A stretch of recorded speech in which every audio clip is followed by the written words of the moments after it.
Salut à tous, bienvenue. Ils sont de nouveau dans les studios. Je parle de, bien sûr, Béatrice Nakache et Avraham Azoulay. Salut à tous les deux. Salut. Alors, vous êtes là parce que vous nous avez concocté de nouveau un super spectacle qui s'appelle Chantons les 70. Alors, la musique, apparemment, ça vous a plu puisque vous nous aviez déjà régalé avec un super spectacle sur Ella Fitzgerald à la Cinémathèque. J'étais présente et c'était vraiment super sympa, avec un beau concert. Voilà, un film, un concert et puis un cocktail pour terminer la soirée. Voilà. Et là, donc...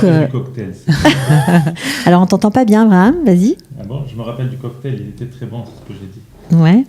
Alors donc vous êtes revenus tous les deux, mais pas tout seuls cette fois, parce que dans le cadre de ce nouveau spectacle, Chantons les 70, qui va se dérouler à la Cinémathèque de Jérusalem, eh bien, même principe, un film, un concert, il y aura un concert de notre ami Ronnie Cohen. Bonjour. Bonjour. Bienvenue à Jérusalem. Merci, c'est la première fois que je viens chez toi, ça me fait plaisir. Eh ben, moi, je suis ravie, le plaisir est partagé parce qu'on voit tes posts Facebook, tes concerts un peu partout en Israël.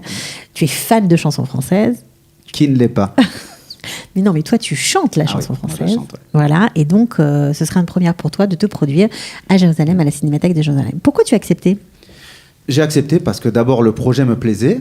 C'était pas simplement un concert, mais il y avait un film, donc un documentaire que j'ai eu la chance de voir en avant-première. En tout cas pour maintenant, puisque elle expliquera mieux que moi de quand il date. Mais j'ai accepté parce que le projet me plaisait. Et puis chanter les années 70 autour de ce thème-là dont on va parler après, c'était pile dans ce que j'aime faire.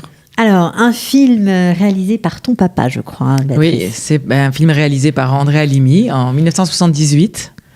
Et quand j'ai vu ce film, j'ai éprouvé beaucoup de nostalgie et de plaisir à le voir parce que j'ai beaucoup apprécié ces chansons. Et donc, alors, un film à la base autour des chanteurs de charme, c'est ça ? Voilà, ça s'appelle Les Nouveaux Chanteurs de Charme parce qu'à l'époque, justement, ça se faisait plus tellement les Nouveaux Chanteurs de Charme. Le terme était un peu galvaudé et justement, c'était marrant. Ils voulaient provoquer un petit peu les chanteurs en leur disant « Qu'est-ce que c'est pour vous un chanteur de charme ?»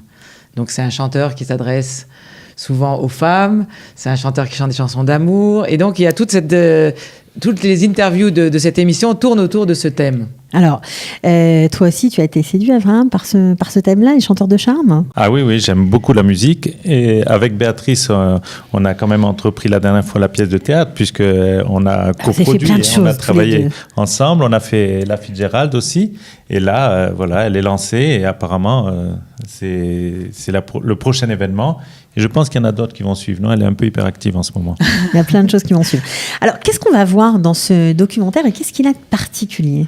Eh bien, ce documentaire, déjà, on va pouvoir revoir tous ces chanteurs qu'on aime beaucoup, les voir jeunes. Ou plus, alors quoi, beaucoup plus Julien jeunes. Clerc, Alors, Julien Clerc, Michel Polnareff, Claude Nougaro, Léo Ferré, Charles Aznavour, Richard Anthony. Gainsbourg, non ? Serge Gainsbourg, tu as raison, pas Charles Aznavour. Non. Serge Gainsbourg. Tu as raison, oui, okay. Tout à fait. Et donc on les voit, ils interviennent dans des interviews assez intimes, ouais. Et qui sont avec des alternances de chansons qu'ils vont chanter pour la caméra d'André Halimi, donc en playback. Ouais. Dans des cadres un petit peu, ça ressemble, c'est les premiers clips un petit peu, dans des cadres. Mon père avait fait une mise en scène, donc un amoureux qui attend sur un banc sa fiancée, etc. Bon, voilà. Bon, c'est kitsch en même temps.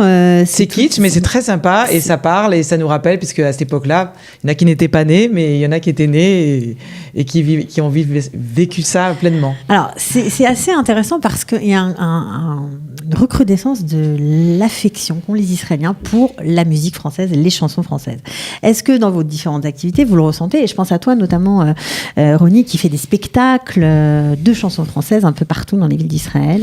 C'est incroyable. Il y a des chanteurs, je fais des soirées quelquefois où j'ai 50% d'Israéliens.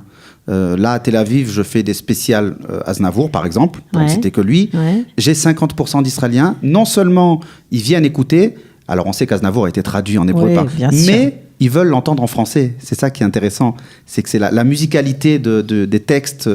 D'ailleurs, ils appellent ça, et pour anecdote, c'est très drôle, ils appellent pas ça des chansons à milim, le mot, ils appellent ça chansonim. Chansonim. Pour eux, chansonim, c'est chanson tsarfatit. C'est chanson française. Et pour eux, c'est un style musical, la chanson française. Alors, qu'est-ce qu'on va voir après le documentaire? Tu vas faire un petit concert, et est-ce que tous les deux, vous allez chanter avec lui?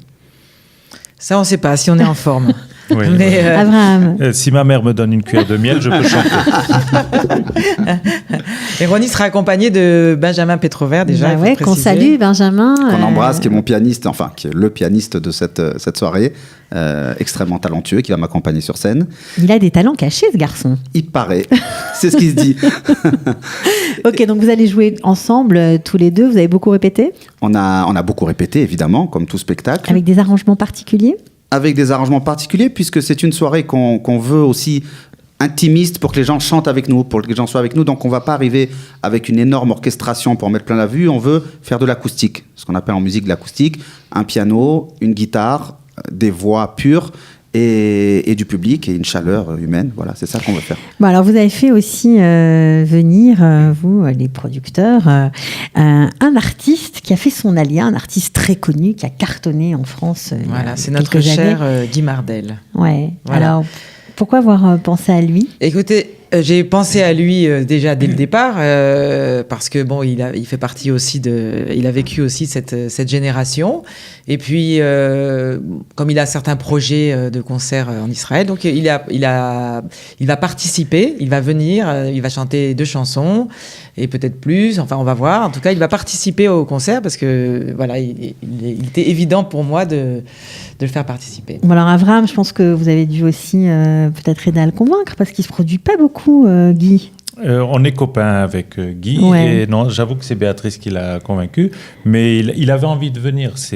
Bon, il a aussi son fan club, hein. Vous allez voir le monde qui va venir aussi écouter Guy Mardel, mais il a envie de chanter. Quand on a ça dans la peau, j'imagine qu'on a toujours envie de monter sur la scène.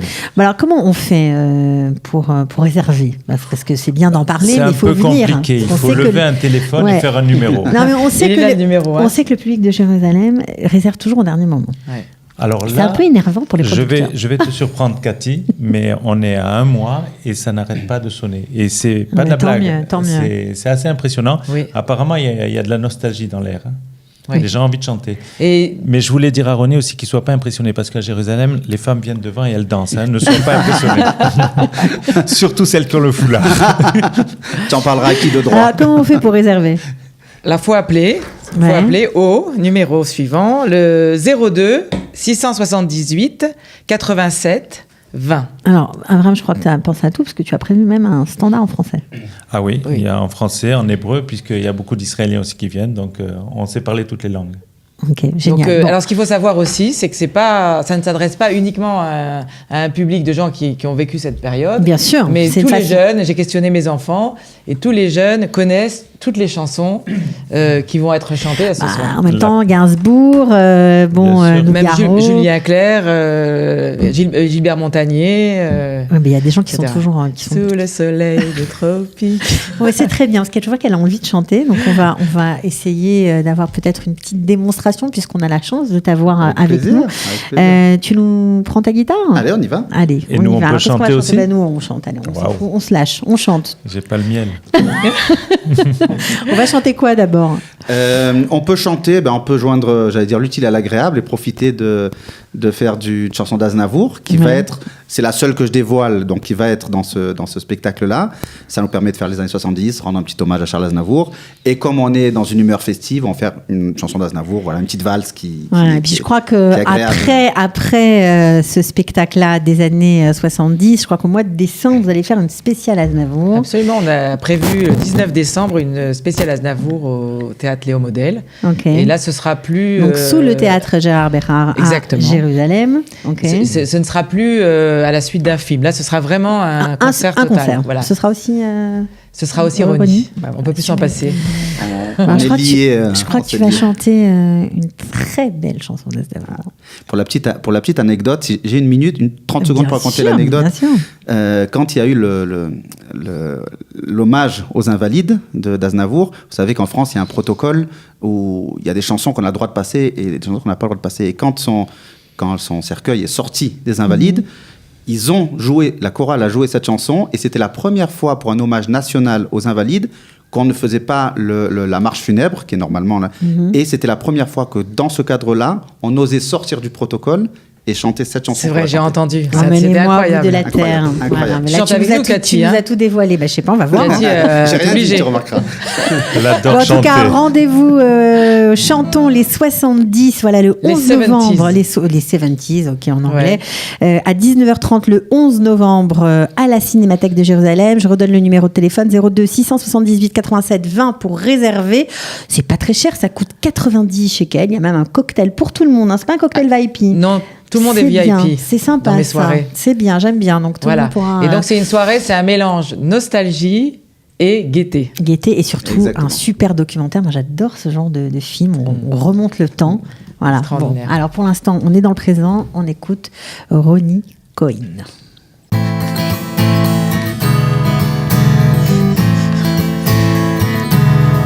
Vers les docks où le poids et l'ennui me couvrent le dos, ils arrivent, le ventre alourdi de fruits des bateaux. Ils viennent du bout du monde apportant avec eux des idées vagabondes, reflets de ciel bleu, de mirages, traînant un parfum poivré de pays inconnus, d'éternels étés où l'on vit presque nus sur les plages. Moi qui n'ai connu toute ma vie que le ciel du Nord, j'aimerais débarbouiller ce gris environ de bord. Vous y êtes? Emmenez-moi au bout de la terre, emmenez-moi au pays des merveilles.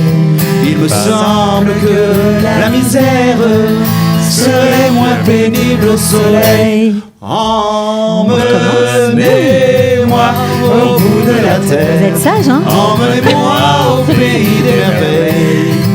Il me semble que la misère serait moins pénible au soleil. La la la la la la la la la la la la.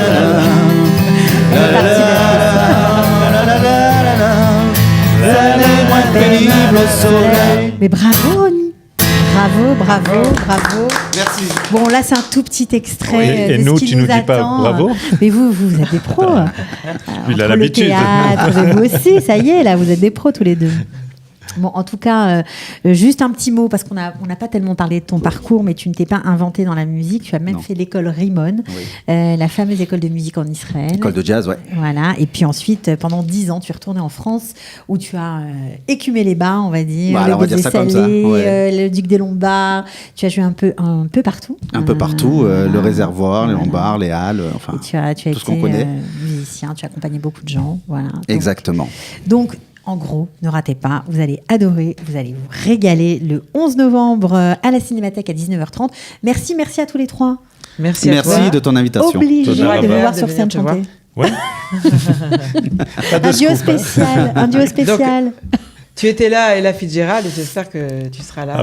On va essayer, avec plaisir. Ella Fitzgerald, elle n'a pas arrêté de chanter pendant tout le film. Et de bouger, de danser. Et voilà, merci beaucoup. Merci. Ciao, à bientôt. Bye. Sortez, respirez, c'est le Quality Time.